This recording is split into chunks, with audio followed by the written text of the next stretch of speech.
तो चलिए friends, first question है, हिंदी में वचन के कितने प्रकार हैं? तो हिंदी में वचन के 2 प्रकार है, एक वचन और बहुवचन। इसका राइट आंसर हो जाता है ऑप्शन सी। चलिए नेक्स्ट क्वेश्चन है, तीर से बाघ मार दिया गया किस कारण का उदाहरण है? तो देखिए, तीर से किस कारण का उदाहरण है? तो वो हो जाता है करण। कर्ता ने कर्म को करण से, जब से बोला गया है तो ये हो जाएगा करण से। तो इसका राइट आंसर हो जाएगा ऑप्शन डी। चलिए नेक्स्ट क्वेश्चन है, यह मेरा छोटा भाई सौरभ है किस सर्वनाम का उदाहरण है? तो इसमें बताना है संबंधवाचक, क्योंकि संबंध ही बताया जा रहा है। छोटा भाई, भाई तो एक संबंध हो गया, तो ये संबंधवाचक हो जाएगा। तो इसका राइट आंसर हो जाता है ऑप्शन सी। चलिए नेक्स्ट क्वेश्चन है, शब्दधन कौन सा विशेषण है? तो शब्दधन जो है परिणाम बोधक है, क्योंकि शब्दधन, धन को कोई माप नहीं सकता है, तो ये हो जाता है परिणामवाचक बोधक। तो इसका राइट आंसर हो जाता है ऑप्शन बी। चलिए नेक्स्ट क्वेश्चन है, क्रिया के कितने भेद हैं?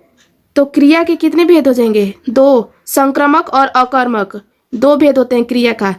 तो इसका राइट आंसर हो जाएगा ऑप्शन सी। चलिए नेक्स्ट क्वेश्चन है, वह जाएगा किस काल का उदाहरण है? तो वह जाएगा, वो देगा भविष्य काल, क्योंकि जाएगा और भविष्य में ही जाएगा। तो इसका राइट आंसर हो जाएगा ऑप्शन डी। चलिए नेक्स्ट क्वेश्चन है, पगड़ी शब्द क्या है? जो पगड़ी शब्द है वो है देशज, क्योंकि देश में ही पगड़ी शब्द का यूज किया जाता है। तो इसका राइट आंसर हो जाता है ऑप्शन ए। चलिए नेक्स्ट क्वेश्चन है, जिन शब्दों के खंड सार्थक न हो उन्हें क्या कहते हैं? तो उन्हें हम लोग रूढ़ कहते हैं। इसका राइट आंसर हो जाएगा ऑप्शन बी। चलिए नेक्स्ट क्वेश्चन है, विनय शब्द में उपसर्ग है, जो विनय शब्द है उसमें उपसर्ग जो होगा वी हो जाता है। जो उपसर्ग है वो किसी भी शब्द के पहले लगाया जाता है, और प्रत्यय जो है वो किसी भी शब्द के अंत में लगाया जाता है, मतलब लास्ट में लगाया जाता है। तो इसमें उपसर्ग पूछा जा रहा है, तो विनय का हो जाएगा वी। चलिए नेक्स्ट क्वेश्चन है, देखिए वंदना शब्द में प्रत्यय है, अब प्रत्यय इसमें पूछा जा रहा है, तो वंदना शब्द में आ प्रत्यय हो जाएगा। इसका राइट आंसर हो जाता है ऑप्शन सी। चलिए नेक्स्ट क्वेश्चन है, चंद्रधर शर्मा गुलेरी किसके अभिभावक बनकर मेयो कॉलेज अजमेर गए थे? तो किसके अभिभावक बनकर? तो वो हो जाएगा खेतरी के नवालिक राजा जयसिंह के। इसका राइट आंसर हो जाता है ऑप्शन सी। चलिए नेक्स्ट क्वेश्चन है, बातचीत शीर्षक निबंध के अनुसार रस का समुद्र किनकी बातचीत में उमड़ा चला आया? तो ये हो जाएगा 2 हम सहेलियों के बीच बातचीत में, क्योंकि ये बातचीत शीर्षक से पूछा जा रहा है। तो इसका राइट आंसर हो जाएगा ऑप्शन ए। चलिए नेक्स्ट क्वेश्चन है, उसने कहा था शीर्षक कहानी में किसने कहा कि उद्यमी उठ सिगड़ी में कोयले डाल? तो ये जो उसने कहा था शीर्षक कहानी से लिया गया है, और इसमें किसने कहा था? तो वो कहे थे सूबेदार हजारा सिंह ने कहे थे। चलिए नेक्स्ट क्वेश्चन है, जयप्रकाश नारायण मार्क्सवाद कब बने? जो जयपी नारायण है वो मार्क्सवाद कब बने थे? तो वो बने थे 1924 ईस्वी में। इसका राइट आंसर हो जाता है ऑप्शन सी। चलिए नेक्स्ट क्वेश्चन है, जयप्रकाश नारायण को किस नामों से पुकारा जाता था? उन्हें बचपन में किस नामों से पुकारा जाता था? तो वो हो जाते थे बबुआ के नाम से उन्हें पुकारा जाता था। तो चलिए नेक्स्ट क्वेश्चन हो जाएगा, अर्धनारीश्वर शीर्षक पाठ हिंदी साहित्य की कौन सी विधा है? तो जो अर्धनारीश्वर है वह एक निबंध है। इसका राइट आंसर हो जाता है ऑप्शन बी। चलिए नेक्स्ट क्वेश्चन है, बचपन में खेलने के लिए सचिदानंद हीरानंद वात्स्यय अज्ञेय ने कौन सा नाटक लिखा था? देखिए ये जो है अज्ञेय जी, वो बचपन में खेलने के लिए कौन से नाटक लिखे थे? तो वो लिखे थे इंद्र सभा नाटक लिखे थे। तो इसका राइट आंसर हो जाएगा ऑप्शन सी। चलिए नेक्स्ट क्वेश्चन है, रोज शीर्षक कहानी में मालती मिट्टी का बर्तन गर्म पानी से क्यों धो रही थी? जो मालती है वो गर्म पानी से क्यों धो रही थी? तो वो धो रही थी दही जमाने के लिए। किसी भी बर्तन को अगर हम लोग अच्छे से नहीं धोएंगे तो उसमें जो दही वगैरह वो अच्छे से नहीं जम पाता है। तो इसको जो मालती है वो गर्म मिट्टी के बर्तन को गर्म पानी से धो रही थी दही जमाने के लिए। चलिए नेक्स्ट क्वेश्चन है, भगत सिंह का जन्म कब हुआ था? जो भगत सिंह है उनका जन्म हुआ था 28 सितंबर 1907 ईस्वी को। इसका राइट आंसर हो जाएगा ऑप्शन सी, ऑप्शन ए। चलिए नेक्स्ट क्वेश्चन है, प्रेम की पीर के कवि कौन है? प्रेम के पीर के कवि वो हो जाते हैं जयसी जी। जयसी जी को प्रेम के पीर के कवि भी कहा जाता है। तो इसका राइट आंसर हो जाएगा ऑप्शन डी। चलिए नेक्स्ट क्वेश्चन है, निम्न में से शुद्ध शब्द है। तो इसमें से बताना है सबसे शुद्ध शब्द कौन है। तो वो हो जाता है तत्व, क्योंकि तत्व को हम लोग ऐसे ही लिखते हैं। निहिर जो है, निहिर, निहिर में ही ऐसे रहेगा री, और पत्नी भी गलत है, नूपुर भी गलत है। नू में नू ऐसे रहता है, नू में। तो इसमें शुद्ध शब्द पूछा जाए तो तत्व, तत्व को ऐसे ही लिखा जाता है। चलिए नेक्स्ट क्वेश्चन है, जिस संज्ञा से नाप तौल वाली वस्तु का बोध हो उसे क्या कहते हैं? नाप तौल का बोध हो तो उसे हम लोग द्रववाचक के नाम से जानते हैं। तो इसका राइट आंसर हो जाता है ऑप्शन सी। चलिए नेक्स्ट क्वेश्चन है, शिक्षा शब्द क्या है? जो शिक्षा शब्द है वो क्या है? तो वो है स्त्रीलिंग। शिक्षा वो एक स्त्रीलिंग शब्द है। चलिए नेक्स्ट क्वेश्चन है, भिक्षा शब्द क्या है? जो भिक्षा है वो शब्द क्या है? तो भिक्षा हो जाता है तत्सम। चलिए नेक्स्ट क्वेश्चन है, पाठक शब्द का स्त्रीलिंग रूप क्या होगा? जो पाठक शब्द है उनका पाठिका हो जाता है। पाठक का स्त्रीलिंग पाठिका। तो इसका राइट आंसर हो जाता है ऑप्शन बी।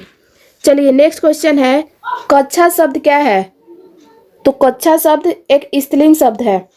तो इसका राइट आंसर हो जाता है ऑप्शन ए।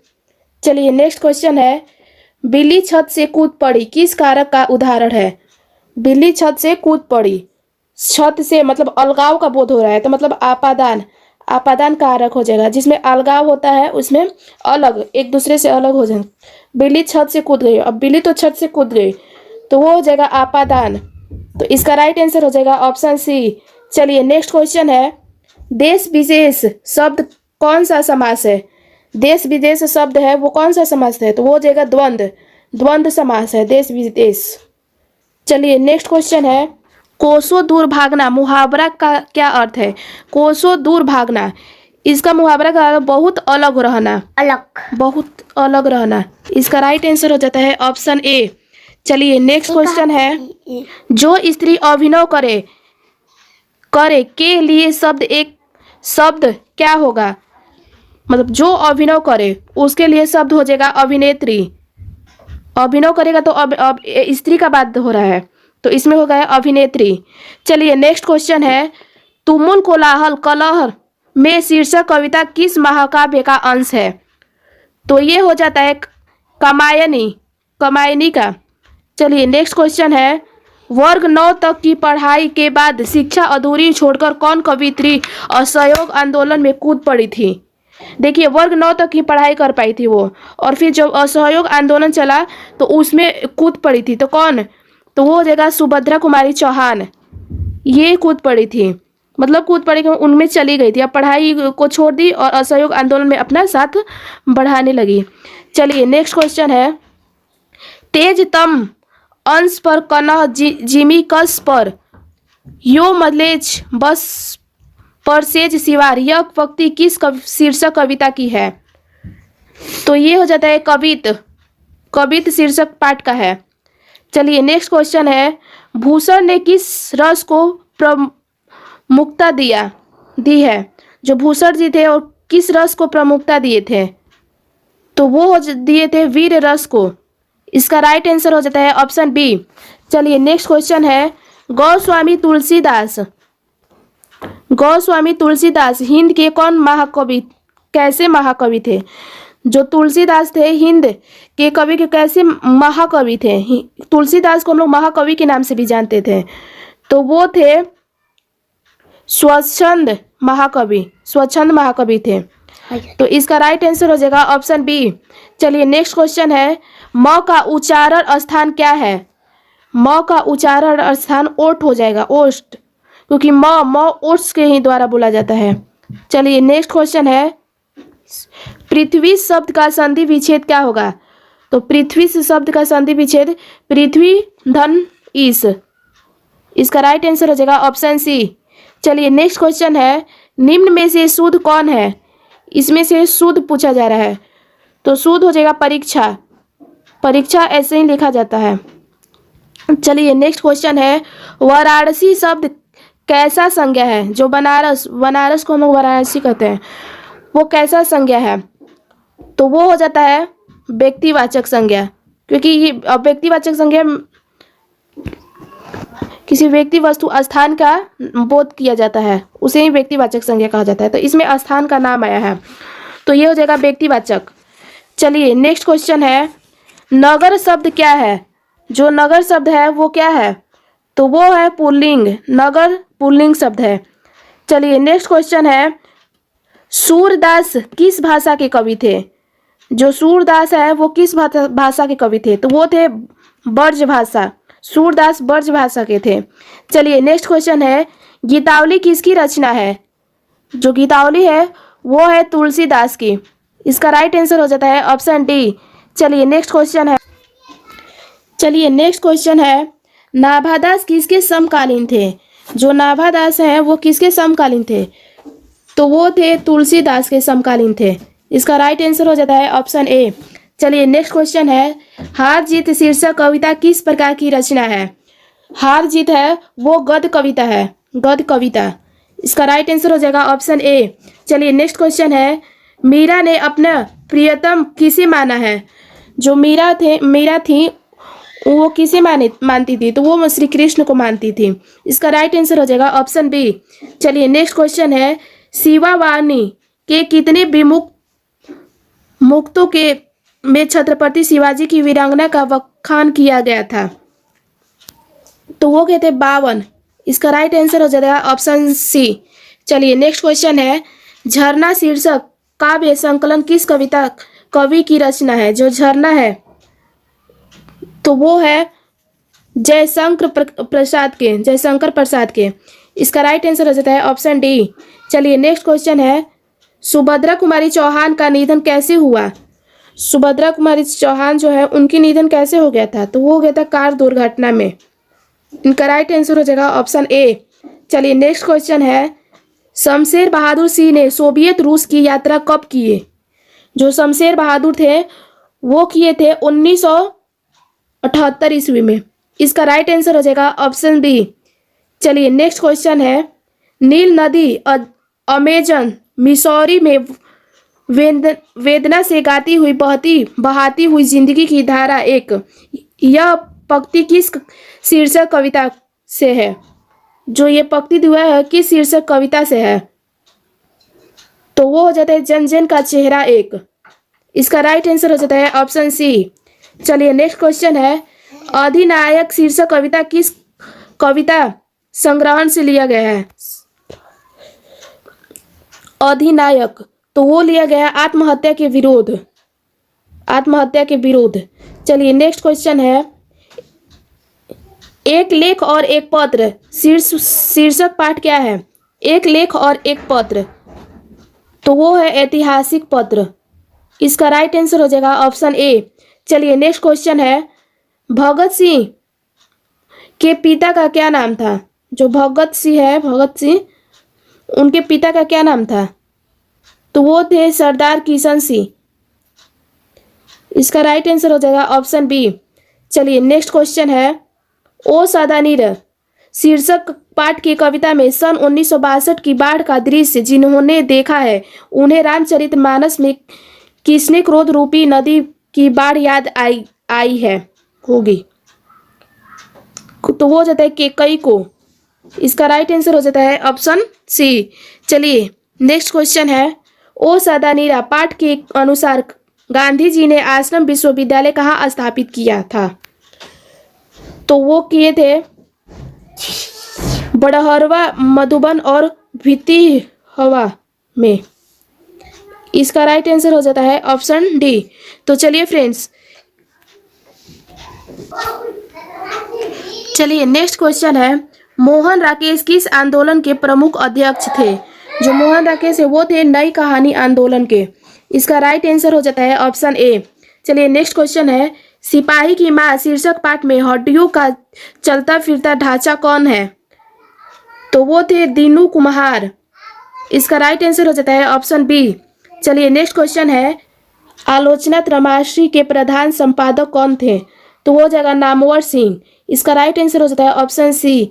चलिए नेक्स्ट क्वेश्चन है, प्रगति और समाज शीर्षक पाठ के अनुसार आचार्य रामचंद्र शुक्ल के काव्य सिद्धांत आदर्श क्या थे? तो वो थे प्रबंध काव्य। इसका राइट आंसर हो जाता है ऑप्शन डी। चलिए नेक्स्ट क्वेश्चन है, जूठन शीर्षक आत्मकथा में स्कूल के हेडमास्टर का क्या नाम था? जो जूठन पाठ है उसमें नाम था कलीराम। जूठन पाठ में कलीराम नाम था प्रिंसिपल हेडमास्टर का। चलिए नेक्स्ट क्वेश्चन है, सौभाग्य शब्द का विलोम क्या हो जाएगा? सौभाग्य का दुर्भाग्य हो जाता है। इसका राइट आंसर हो जाएगा ऑप्शन बी। चलिए नेक्स्ट क्वेश्चन है, पत्नी शब्द का पर्यायवाची शब्द क्या है? पत्नी का, तो वो हो जाएगा अर्धांगिनी। पत्नी का अर्धांगिनी हो जाएगा। इसका राइट आंसर हो जाएगा ऑप्शन सी। चलिए नेक्स्ट क्वेश्चन है, हमारे जवानों को देखकर दुश्मन भाग गए, कौन वाक्य है?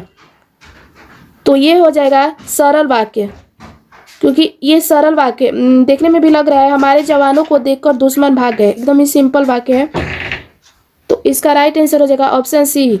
चलिए नेक्स्ट क्वेश्चन है, कहा जा सकता है कौन पद बंध है? तो पद बंध हो जाएगा क्रिया पद बंध। इसका राइट आंसर हो जाता है ऑप्शन डी। चलिए नेक्स्ट क्वेश्चन है, चतुर्भुज शब्द कौन सा समास है? चतुर्भुज शब्द, तो वो हो जाएगा द्विगु समास।